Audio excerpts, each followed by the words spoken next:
Operation Demolition Marcos. Yan. Okay, ito ang nararamdaman ng mga Pilipino na talagang ina-undermine ang mga Marcos.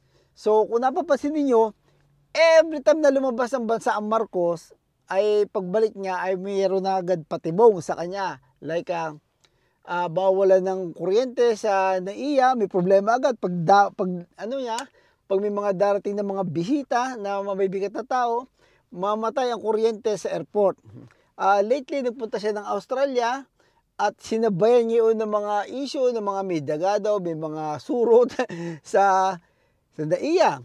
So walang pagkakaiba itong pattern na to nung araw, mayroong mga laglag bala, ganyan. Kaya lang hindi nila pwedeng ulitin yun dahil mahalata gasgas na yun Sabi nga ng mga Pilipino, alam na this.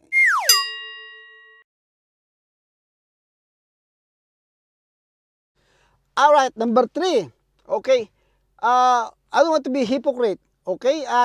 Nung panahon ng kampanya, tinatawag natin ng mga Marcos na unit thieves, yung grupo nila.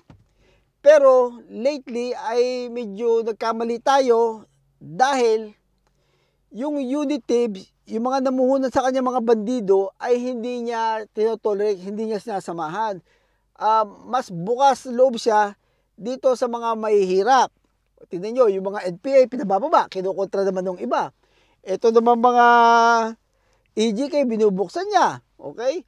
Yung mga nakikinabang sa China, yung mga Pogo, kung lahat na nakikinabang sa China ay hindi niya sinasamahan. Talaga si Marcos ngayon ay makabayan. So, at kung napapansin nyo, yung mga oposisyon ay niyayaya ni Marcos, hali kayo, gusto ko kayo marinig. Pero yung mga bandido na nag-expect ng ay gustong sumama kay Marcos at hindi naman niya pinasasama. So, yun ang problema.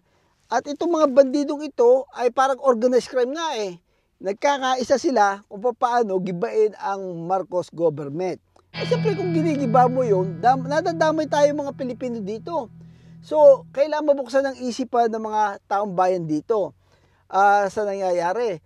Masyado nilang hindi lang naman ang inaargabyado nila dito ay hindi mga Marcos. Tayong mga taong bayan ang inaargabyado dito. Gustong sumali dito ng mga bandido, mga outlaw. Kaya kung nakikita nyo sa Senado, ang mga nag-iingay doon mga bandido din, yung may mga issue. At puro panarili lamang at ang ginagawa nila yung gusto nilang yung maging normal yung mga masasama. Nakikita nyo ba the whole picture?